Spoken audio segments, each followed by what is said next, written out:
الحمد لله نحمده ونستعينه ونستغفره ونؤمن به ونتوكل عليه ونعوذ بالله من شرور أنفسنا ومن سيئات أعمالنا من يهده الله فلا مضل له ومن يضلله فلا هادي له وأشهد أن لا إله إلا الله وحده لا شريك له وأشهد أن محمدا عبده ورسوله أما بعد فإن خير الحديث كتاب الله وخير الهدي هدي محمد صلى الله عليه وسلم وشر الأمور محدثاتها وكل محدثة بدعة وكل بدعة ضلالة وكل ضلالة في النار.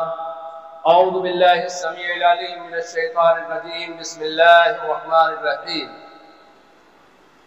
يوم نقول لجهنم هل امتلأت وتقول هل من مزيد وأزلفت الجنة للمتقين غير بعيد هذا ما توعدون لكل أواب حفيظ من خشي الرحمن بالغيب وجاء بقلب منيب ادخلوها بسلام ذلك يوم الخلود لهم ما يشاءون فيها ولدينا مزيد وكم أهلكنا قبلهم من قرن هم أشد منهم بطشا فنقبوا في البلاد هل من محيص.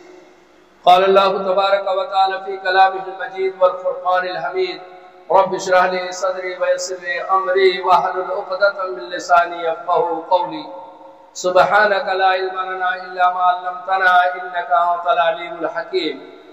قال الله تبارك وتعالى في القرآن المجيد والفرقان الحميد يا أيها الذين آمنوا توبوا إلى الله توبة نصوحا.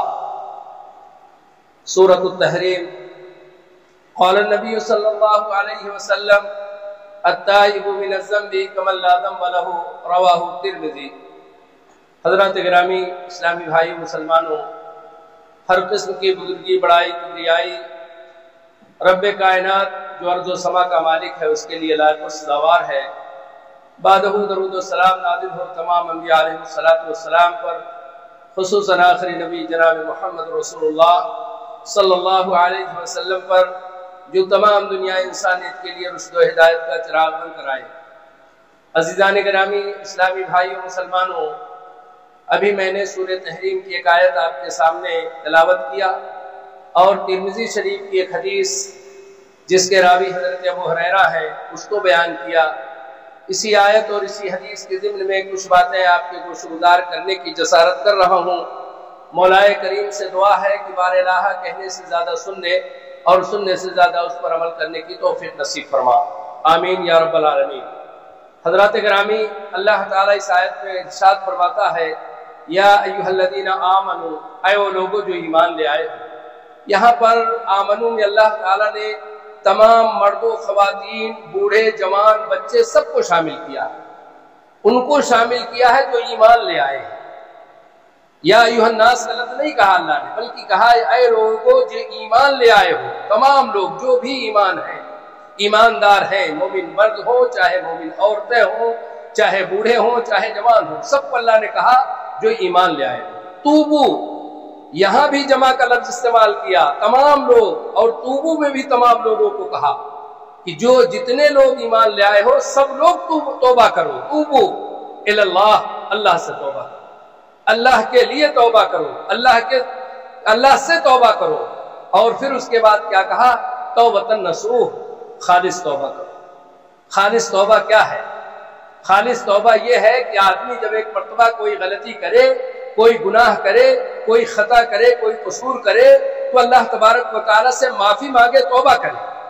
اور پھر وہ توبہ کر لینے کے بعد اللہ تبارک و تعالیٰ مکمل طور سے اسے معاف کر دیتا ہے. لیکن ایک شرط یہ رکھا ہے کہ جب وہ توبہ کرے تو دوبارہ اس گناہ کی طرف نہ پلٹے. نہیں، ایسی توبہ سے اللہ کو کوئی حاجت اور ضرورت نہیں ہے. توبہ کا مطلب یہ ہے کہ جب آپ گناہ کیے ہو، غلطی کیے ہو، قصور کیے ہو، خطا کیے ہو تو اللہ تبارک و تعالیٰ سے رجوع کر رہے ہو، اللہ سے اپنے گناہ اور اپنی غلطی کی مداوع کرنے کے لیے اللہ سے توبہ کر رہے ہو، تو ایسی توبہ کرو کہ دوبارہ اس گناہ کی طرف نہ پلٹو، تو اللہ تبارک و تعالیٰ آپ کی غلطیوں کو، آپ کے گناہوں کو، آپ کے خطاؤں کو معاف فرما دیتا ہے. اور خالص توبہ یہی ہے، جیسے کہ حدیث میں ہے کہ حضرت ابو ہریرہ رضی اللہ تعالیٰ عنہ نے ارشاد فرمایا التائب من الذنب کمن لا ذنب لہ، یعنی اگر کوئی آدمی جب توبہ کرتا ہے اللہ تعالیٰ سے تو ایسی توبہ کر لیتا ہے کہ دوبارہ اس گناہ کی طرف پلٹ کر کے نہیں جاتا، تب اللہ تعالیٰ اس کے گناہ کو معاف فرما دیتا ہے، تب اللہ تعالیٰ تو اس کی توبہ کو قبول فرماتا ہے۔ پتہ یہ چلا کہ آدمی اگر غلطی کرتا ہے، گناہ کرتا ہے، تو اللہ تبارک و تعالیٰ نے سب سے بڑا دروازہ توبہ کا کھول رکھا ہے۔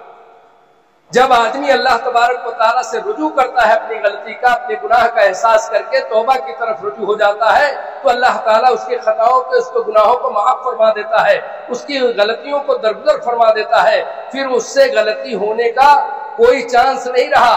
لیکن اگر دوبارہ وہ غلطی کیا تو اللہ تبارک و تعالیٰ کو ایسی توبہ کی کوئی حاجت اور ضرورت نہیں ہے، لہٰذا اس سے بچنا چاہیے۔ ایک مرتبہ حضرت علی رضی اللہ تعالیٰ عنہ مسجد نبوی میں داخل ہوئے۔ حضرت علی رضی اللہ تعالیٰ عنہ مسجد نبوی میں داخل ہوئے اور آپ نے دیکھا کہ ایک بدو دیہاتی، اہل عرب جو ہے، جو دیہات میں رہنے والے رہا کرتے تھے، ان کو بدو کہا کرتے تھے، یعنی دیہاتی لوگ۔ تو وہ دیہاتی داخل ہوا ہے مسجد میں اور وہ اللہ سے توبہ کر رہا ہے، رو رہا ہے، گڑ گڑا رہا ہے، توبہ کر رہا ہے۔ حضرت علی رضی اللہ تعالیٰ عنہ داخل ہوئے اور دیکھا کہ یہ آدمی دیہاتی توبہ کر رہا ہے، تو حضرت علی رضی اللہ تعالیٰ عنہ کھڑے ہو کر کے کہتے ہیں ھذا توبۃ الکذابین۔ حضرت علی رضی اللہ تعالیٰ عنہ نے کہا ھذا توبۃ الکذابین، یہ تو جھوٹی توبہ کرنے والا ہے۔ اللہ اکبر! اگر کوئی آدمی کوئی غلطی گناہ کر رہا ہے اور پھر اس پہ کوئی ٹوک دے تو اس کو تھوڑا شرمندگی ہوتی ہے، سوچتا ہے، لیکن وہ توبہ کر رہا ہے، اللہ سے معافی مانگ رہا ہے، اپنے گناہوں کا مداوع کر رہا ہے، کس سے؟ بار الہ کے مسجد میں داخل ہو کر کے، اور اللہ تبارک و تعالیٰ سے اپنے گناہوں کا مداوع کر رہا ہے۔ پھر وہ آدمی کہہ رہا، حضرت علی رضی اللہ تعالیٰ عنہ کہہ رہے ہیں کہ ھذا توبۃ الکذابین، یہ تو جھوٹی توبہ کرنے والا ہے۔ تو اللہ اکبر! ظاہر سے بات ہے اس دیہاتی، اس بدو کو احساس ہوگا، رونے لگا، پلٹ کر کے دیکھا حضرت علی رضی اللہ تعالیٰ عنہ کو، اور کیوں کرنا ڈرے، کیوں نہ کرنا خوف کھائے؟ کہنے والا کون ہے؟ کہنے والا وہ شخص ہے جو قدیم الاسلام ہے، کہنے والا وہ شخص ہے جو سب سے پہلے بچوں میں ایمان لے آیا، کہنے والا وہ شخص ہے جو اللہ کے نبی صلی اللہ علیہ وسلم کے ہجرت کے موقع پہ آپ کے بستر پہ سو گئے تھے، کہنے والا وہ شخص ہے جو اللہ کے نبی جناب محمد رسول اللہ صلی اللہ علیہ وسلم کی دامادی میں آئے، کہنے والا وہ شخص ہے جو نبی کریم صلی اللہ علیہ وسلم کا چچا زاد بھائی ہے، یہ کہہ رہا ہے، یعنی حضرت علی رضی اللہ تعالیٰ عنہ کہہ رہے ہیں۔ تو دیہاتی کو یقیناً اور یقین کامل ہو جائے گا کہ صحیح بات ہے، میں توبہ غلط کر رہا ہوں، اسی لیے وہ کہہ رہے ہیں۔ اللہ اکبر! پھر اس کے بعد وہ دیہاتی، وہ بدو کہتا ہے کہ ہے حضرت علی رضی اللہ تعالیٰ عنہ، اگر میں توبہ جھوٹی توبہ کر رہا ہوں تو آپ مجھے توبہ کرنے کا طریقہ سکھا دیجیے، آپ مجھے توبہ کرنے کا سلیقہ سکھا دیجیے۔ کون کہہ رہا ہے؟ وہ بدو، وہ دیہاتی کہہ رہا ہے کہ آپ مجھے توبہ کرنے کا طریقہ بتا دیجئے، طریقہ سکھا دیجئے، تاکہ میں اس طرح سے توبہ کروں تو اللہ تبارک و تعالیٰ کیا کرے؟ ہمارے گناہوں کو معاف فرما دے۔ اللہ اکبر! یہ جب کہا تو حضرت علی رضی اللہ تعالیٰ نے کہا آؤ میں تمہیں بتاتا ہوں۔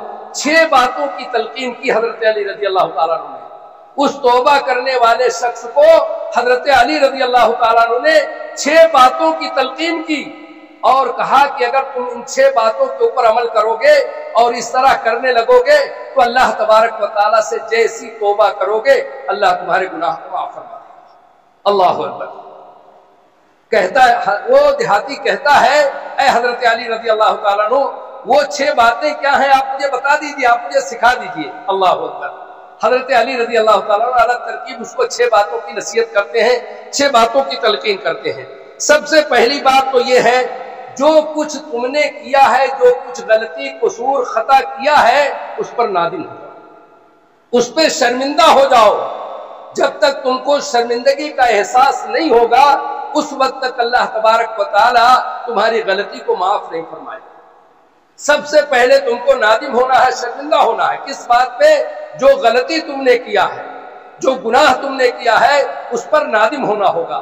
اگر تم شرمندہ ہو گئے اس بات پر تو اللہ تبارک و تعالیٰ تمہاری غلطی کو، تمہارے گناہوں کو معاف فرما دے گا۔ پہلی بات بتائی حضرت علی رضی اللہ، اس نے کہا ٹھیک ہے ہم اس پر عمل کریں گے انشاءاللہ۔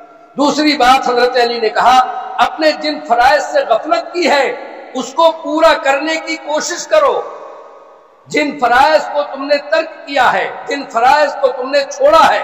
اب آدمی فرض نماز پڑھتا ہے، وضو کرتا ہے، چھوٹے موٹے گناہ اللہ تبارک و تعالیٰ اس کے گناہ کا جو چھوٹے موٹے جو گناہ ہوتے ہیں، وضو کرنے سے جو پانی جھڑتا ہے اس سے چھوٹے موٹے گناہ اس کے جھڑ جاتے ہیں، پھر اس کے بعد اور کچھ باقی رہتا ہے، نماز پڑھتا ہے تو اللہ تبارک و تعالیٰ اس کے گناہوں کو ختم کر دیتا ہے۔ اس لیے حضرت علی نے کہا جن فرائض سے تم نے غفلت کی ہے ان فرائض کے اوپر مکمل طور پہ عمل کرو، جن فرائض کو تم نے ترک کر دیا ہے، چھوڑ دیا ہے، ان فرائض کے اوپر مکمل طور پہ عمل کرو گے تب اللہ تبارک و تعالیٰ تمہاری توبہ کو قبول کرے گا۔ تیسری بات حضرت علی رضی اللہ تعالیٰ عنہ نے بتائی جس کا حق مارا ہے اس کو واپس کر دینا۔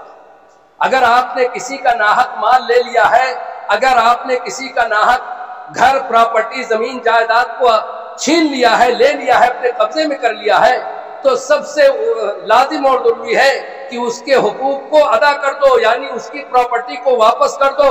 اگر کسی کا مال کھا لیا ہے تو اس کا واپس کر دو، اگر کسی کی زمین جائیداد کو ہڑپ لیا ہے تو اس کو واپس کر دو۔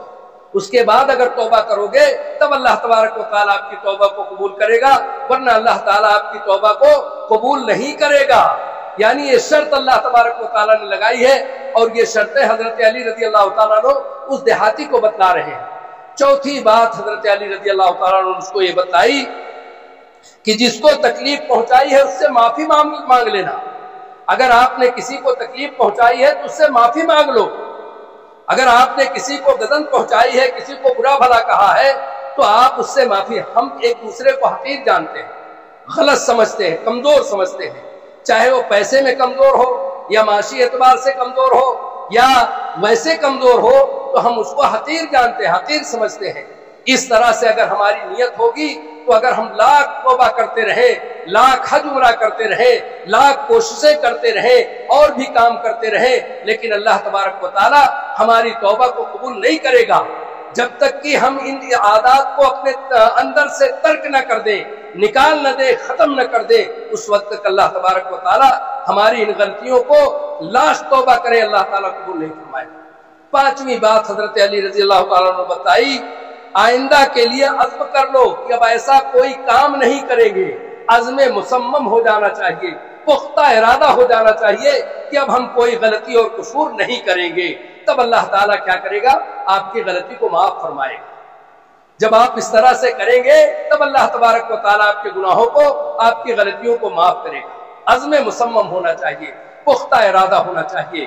اگر ہم کسی گناہ کے قریب جاتے تھے تو اب ہمیں اس سے اجتناب کرنا ہوگا، اپنے آپ کو بچانا ہوگا۔ اگر ہم کسی کے بارے میں غلط خیال تصور کرتے ہیں تو اس سے ہمیں توبہ کرنا ہوگا۔ اگر ہم کسی کو اپنے سے حقیر جانتے ہیں تو ہمیں اس سے اپنے دل سے نکالنا ہوگا کہ حقیر کا لفظ ہمارے ذہن و دماغ میں کبھی بھٹکے نہ، کبھی نہ آئے، تب جا کر کے ہم اس کو بچا پائیں گے۔ چھٹی بات حضرت علی رضی اللہ تعالیٰ نے کہا اپنے نفس کو اطاعت اللہ میں وقت کر۔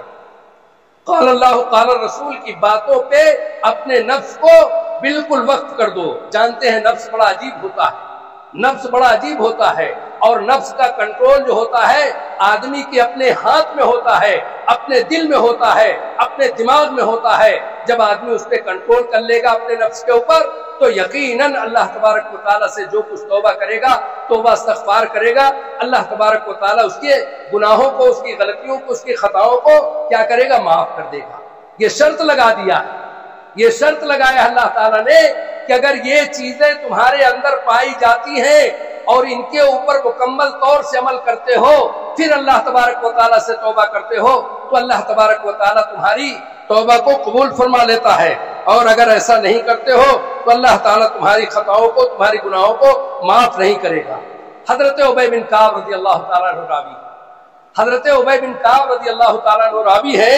یہ بیان ان سے پوچھا گیا کہ اس امت میں آخری لوگ قیامت میں ایسے آئیں گے جو نماز پڑھتے ہوں گے، روزہ رکھتے ہوں گے، حج کرتے ہوں گے، زکوٰۃ دیتے ہوں گے، الہ کلمت اللہ و العلیٰ کو بلند کرنے کے لیے ہر طرح کی جد و جہد کرتے رہیں گے، کوشش کرتے رہیں گے، اس کے باوجود بھی ان کو اللہ تعالیٰ جہنم میں داخل کرے گا۔ اللہ اکبر، کتنی بڑی بات ہے۔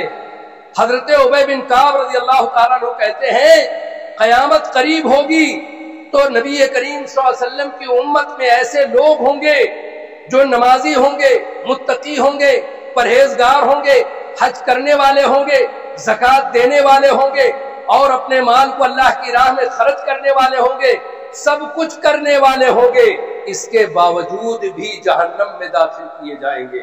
اللہ اکبر، یہ سوچنے کی بات ہے، جبکہ کائنات کے امام محمد رسول اللہ صلی اللہ علیہ وسلم اپنی امت کے لیے، ہر آدمی اپنے خیش و اقارب کے لیے کوشش کرے گا، لیکن کائنات کے امام محمد رسول اللہ صلی اللہ علیہ وسلم اپنی امت کی بھلائی کے لیے، اپنی امت کو جنت میں لے جانے کے لیے کوشش کریں گے۔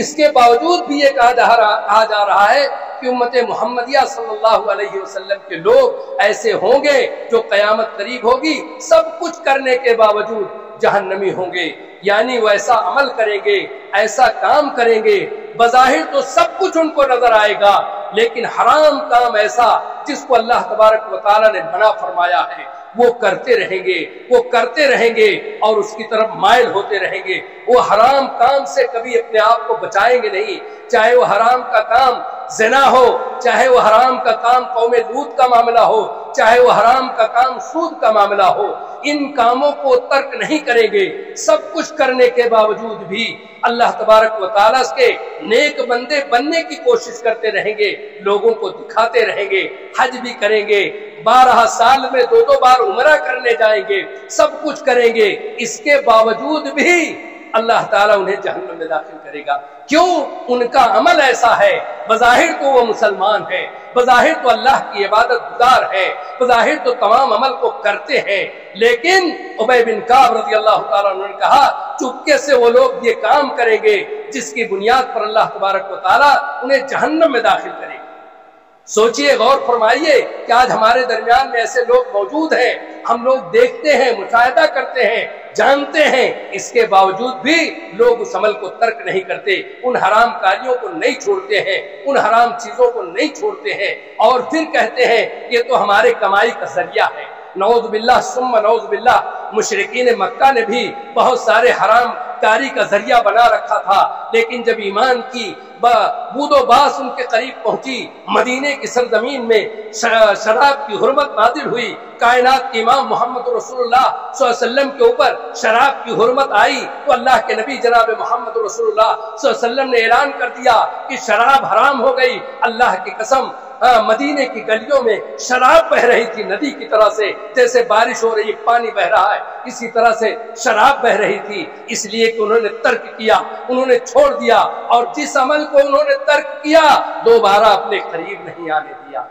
یہ جس کام کو انہوں نے ایک بار چھوڑ دیا دوبارہ اپنے قریب نہیں آنے دیا، تو ایسے لوگ کامیاب ہوئے، اور اگر ایسا کریں گے تو یقیناً آپ کو کامیابی ملے گی، ورنہ کامیاب نہیں ہو سکتے۔ حضرت ابو ذر رضی اللہ تعالیٰ عنہ سے پوچھا گیا خالص توبہ کیا؟ حضرت ابو ذر رضی اللہ تعالیٰ عنہ سے پوچھا گیا خالص توبہ کیا ہے؟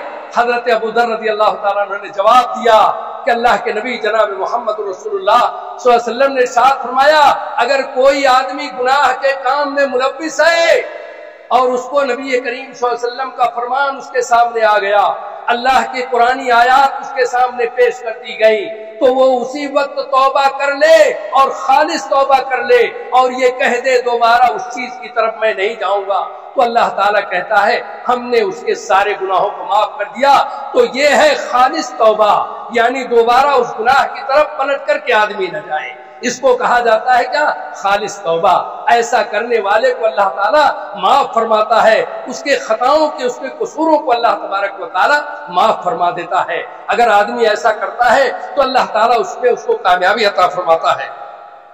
اور پیارے نبی جناب محمد رسول اللہ صلی اللہ علیہ وسلم ارشاد فرماتے ہیں کہ کوئی ایسا وقت نہ آئے، کوئی ایسا کام کرنے والا قیامت میں میری امت میں نہ شامل ہو جس کو دیکھ کر کے مجھے شرمندگی محسوس ہو۔